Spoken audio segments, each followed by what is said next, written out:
bagaimana kabarnya?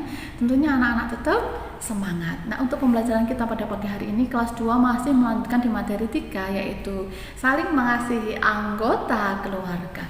Nah, kalau kemarin Budian sudah menjelaskan tentang kisah Yusuf, ya kan, di mana Yusuf ini adalah anak emas atau anak yang lebih dikasihi oleh ayahnya, yakni Yakub, lebih dari semua kakaknya, ya kan?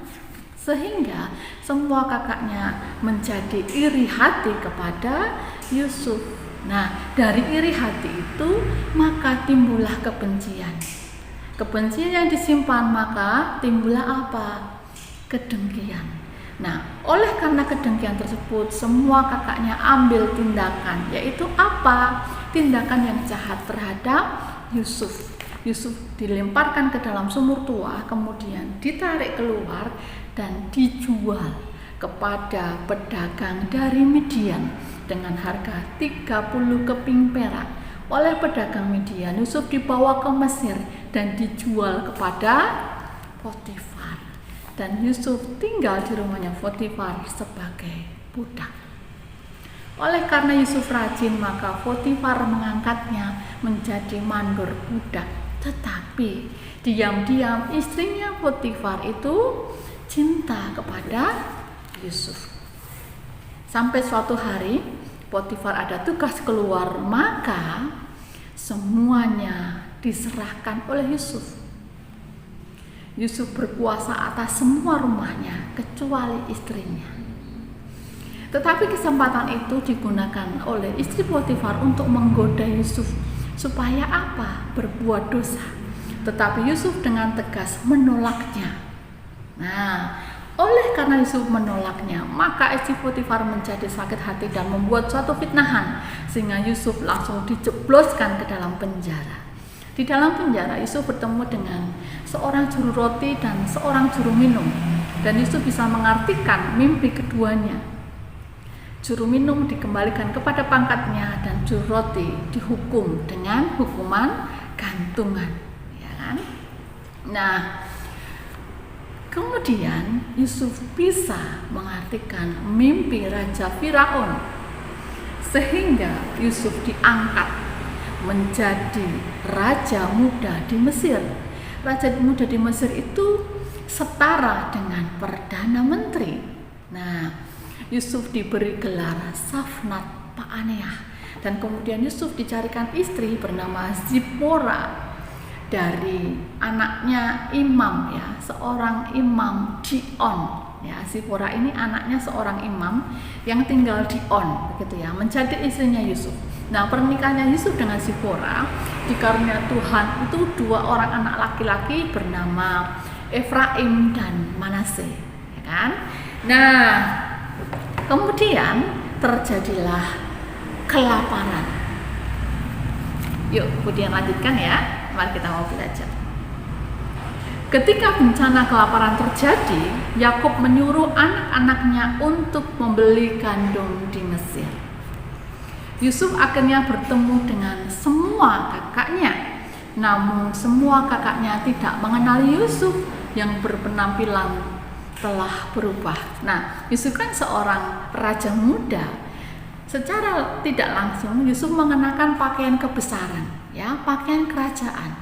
Nah, sehingga semua kakaknya tidak mengenal Yusuf, ya. Nah, Yusuf tidak menyimpan dendam kepada semua kakaknya. Yusuf menjamu saudara-saudaranya.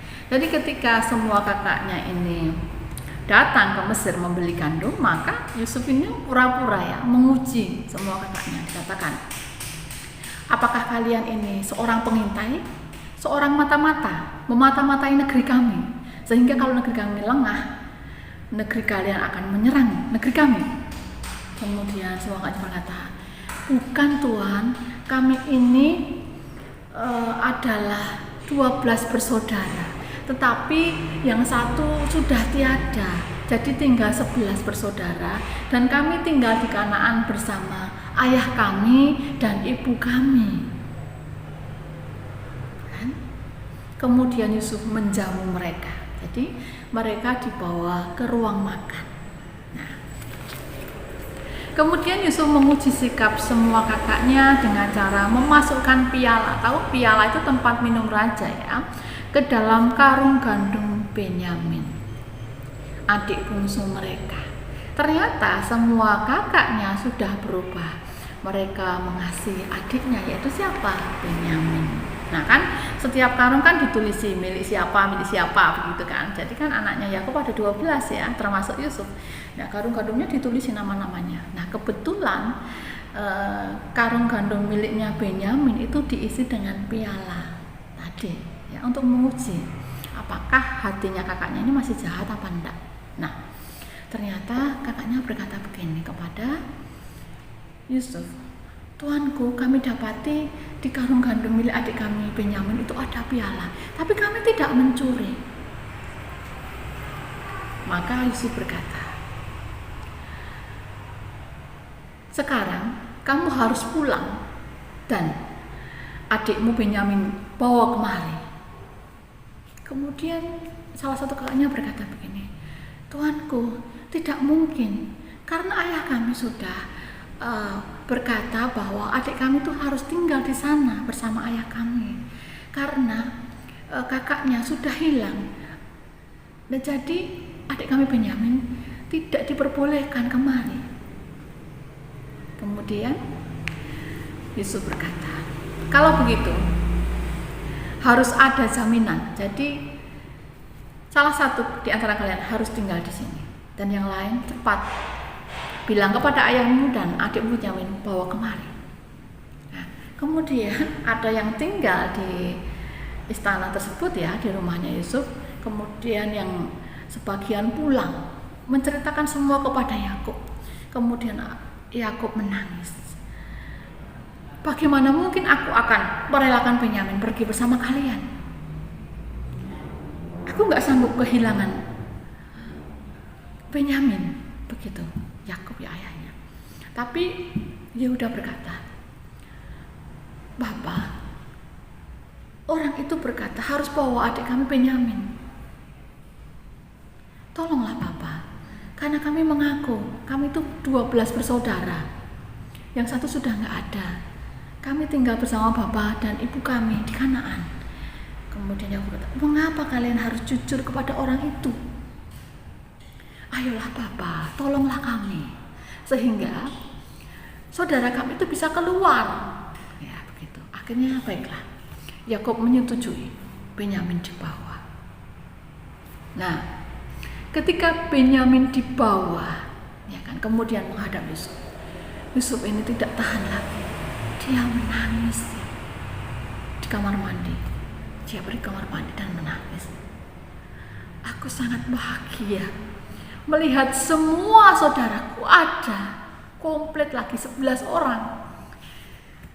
Aku sangat bahagia. Kemudian semua saudaranya termasuk adiknya Benyamin dibawa ke ruang makan. Tetapi mereka ketakutan. Wah, jangan-jangan nanti kita diberi hukuman karena kita sudah melakukan kejahatan kepada siapa? Adik kita, yaitu Yusuf. Kemudian mereka dijamu. Setiap orang mendapatkan 1 porsi makanan, tetapi kepada Benyamin diberikan 5 porsi makanan. Kemudian mereka makan. Kemudian Yusuf tidak tahan lagi. Yusuf berkata, lihatlah aku. Ingatlah baik-baik siapa aku. Lihatlah aku. Semua kakaknya tidak berani melihat. Kemudian Yusuf berkata, lihatlah aku Kak. Aku ini adalah Yusuf, adik kalian yang telah kalian lemparkan ke dalam sumur tua, kemudian kalian jual. Akulah Yusuf Kak. Nah, Yusuf memaafkan mereka dan semua kakak Yusuf pun juga telah menyesali perbuatan mereka terhadap Yusuf. Akhirnya mereka semua kembali rukun. Kemudian kakaknya kata, oh Yusuf. Mereka berpelukan, menangis haru. Semua kakaknya minta maaf kepada Yusuf, menyesali perbuatannya. Dan Yusuf juga sudah memaafkan. Yusuf tidak menyimpan dendam terhadap kakak-kakaknya. Yusuf berkata, kalau dulu kalian semua mereka-rekakan yang jahat terhadap aku, tetapi tidak bagi Allah. Allah sudah mereka-rekakan yang baik kepadaku. Jadi aku harus duluan di Mesir. Dengan tujuan apa? Supaya menjaga kelangsungan hidup kalian semua dan juga ayah dan ibu. Nah, sekarang aku akan menjemput ayah, aku akan menjemput bapak. Nah, kemudian Yusuf membawa kereta kuda, langsung menjemput sendiri ayahnya. Nah, ketika bertemu dengan ayahnya, dia katakan, "Ayah, aku Yusuf, anakmu, aku tidak mati, aku masih hidup." Kemudian Yakub sangat senang sekali, dia peluk si Yusuf. "Oh Yusuf, anakku, aku sangat senang sekali. Ayo ayah, kita bersama-sama tinggal di Mesir." Nah, kemudian semua keluarga Yakub yang berjumlah 40 orang itu pindah dari Kanaan menuju ke Mesir dan tinggal di tanah Goshen. Nah, kan? Keluarga Yakub berkumpul dan menjadi satu kembali karena mereka saling memaafkan dan mengasihi satu sama lain. Jadi anak-anak, kita harus bisa mengasihi sesama, terutama keluarga kita, Apabila dalam keluarga hidup dengan saling mengasihi, maka akan tercipta kedamaian dan kerukunan. Jadi kalau seandainya anak-anak berbuat salah kepada kakak ataupun adik, segeralah minta maaf. Kalau seandainya kakak atau adik kalian melakukan kesalahan dan minta maaf, anak-anak juga harus memberi maaf. Jangan menyimpan dendam. Oke. Sampai di sini pelajaran kita anak-anak Untuk tugasnya Yang pertama, tuliskan 12 nama anak Yakub. Kemudian yang kedua, mengapa Yusuf tidak menyimpan dendam terhadap semua kakaknya. Terima kasih. Tuhan Yesus memberkati.